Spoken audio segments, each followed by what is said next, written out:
জাতীয় নির্বাচনের প্রচার শুরু জানালো প্রধান উপদেষ্টার কার্যালয়, ভিডিও বার্তা প্রকাশ।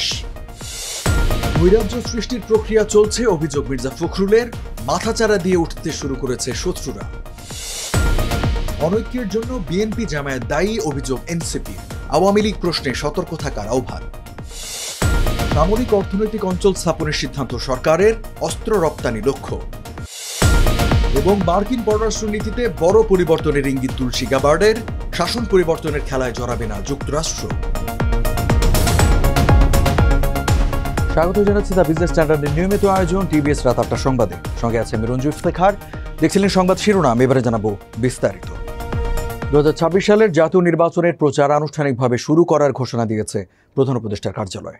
২ নভেম্বর রবিবার সকালে প্রধান উপদেষ্টার ফেসবুক পেজ থেকে প্রকাশিত এক বার্তায় এই তথ্য জানানো হয়েছে।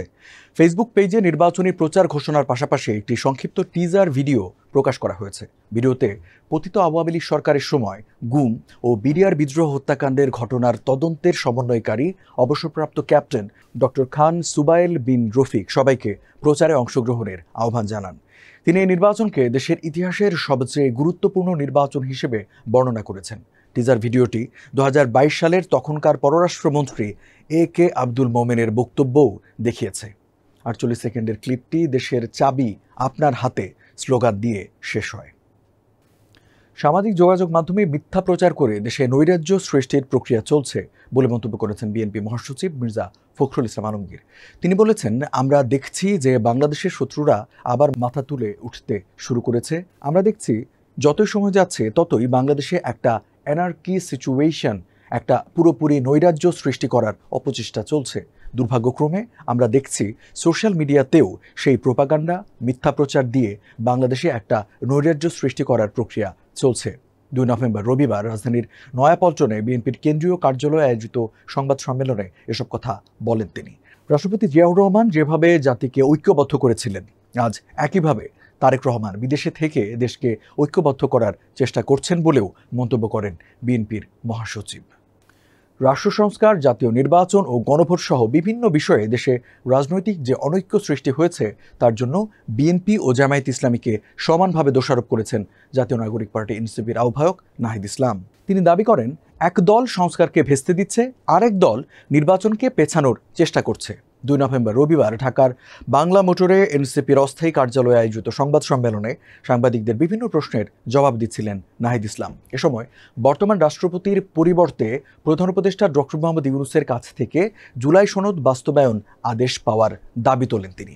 নাহিদ ইসলাম বলেন, আমরা চাই ফেব্রুয়ারিতে যথাসময়ে নির্বাচন হবে, জুলাই সনদও আইনি ভিত্তি পাবে এবং বাস্তবায়ন হবে।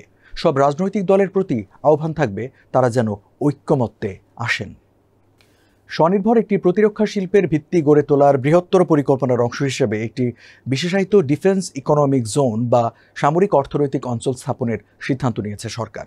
এই উদ্যোগের লক্ষ্য সামরিক ও আধা সামরিক বাহিনীর ব্যবহারের জন্য ড্রোন, সাইবার প্রযুক্তিগত ব্যবস্থা সহ বিভিন্ন ধরনের অস্ত্র ও গোলাবারুদের চাহিদা পূরণ। পাশাপাশি এসব রপ্তানির সম্ভাবনাও লক্ষ্যে রয়েছে। কর্মকর্তাদের মতে এই শিল্পের বিকাশে রাজস্ব বাজেট, সরকারি বেসরকারি অংশীদারিত্ব, যৌথ উদ্যোগ কিংবা সরাসরি বৈদেশিক বিনিয়োগের মাধ্যমে দীর্ঘমেয়াদে প্রায় ১৫,০০০ কোটি টাকার বিনিয়োগ প্রয়োজন হবে। সংশ্লিষ্ট কর্মকর্তারা জানান, প্রতিরক্ষা খাতের আধুনিকায়ন এবং আত্মনির্ভরশীলতা অর্জনের জন্য প্রযুক্তি হস্তান্তর, যৌথ বিনিয়োগ, PPP ও FDI সহজ করতে বেশ কিছু নীতিগত অনুমোদন দিয়েছে প্রধান উপদেষ্টা ডক্টর মোহাম্মদ ইউনূস। মার্কিন পররাষ্ট্রনীতিতে বড় পরিবর্তনের ইঙ্গিত দিয়েছেন দেশটির জাতীয় গোয়েন্দা পরিচালক তুলসী গ্যাবার্ড। প্রেসিডেন্ট ডোনাল্ড ট্রাম্পের পররাষ্ট্রনীতিতে শাসন ব্যবস্থায় পরিবর্তন নেই বলে বাহরাইনে আয়োজিত আন্তর্জাতিক নিরাপত্তা সম্মেলন মানামা ডায়ালগে জানিয়েছেন গ্যাবার্ড। তিনি বলেন, দশকের পর দশক ধরে আমাদের পররাষ্ট্রনীতি আটকে ছিল এক অন্তহীন অকার্যকর চক্রে, যেখানে আমরা অন্য দেশের সরকার ফেলে দিয়ে নতুন সরকার গঠনের চেষ্টা করতাম। এটি ছিল এক ধরনের একপেশে পদ্ধতি। বিদেশি সরকারকে উল্টে দিয়ে নিজেদের শাসন ব্যবস্থা চাপিয়ে দিতে আমরা এমন সংঘাতে জড়াতাম যা আমরা পুরোপুরি বুঝতামই না। ফলে শেষে বন্ধু নয় শত্রুই বেশি তৈরি করতাম। অথচ এর পেছনে $1 ট্রিলিয়ন ব্যয়, অগণিত প্রাণহানি ঘটলেও অনেক ক্ষেত্রেই নতুন নিরাপত্তা হুমকির জন্ম দিত। দর্শক, এই ছিল টিবিএস রাত ৮টা সংবাদে। এতক্ষণ সাথে থাকার জন্য ধন্যবাদ সবাইকে।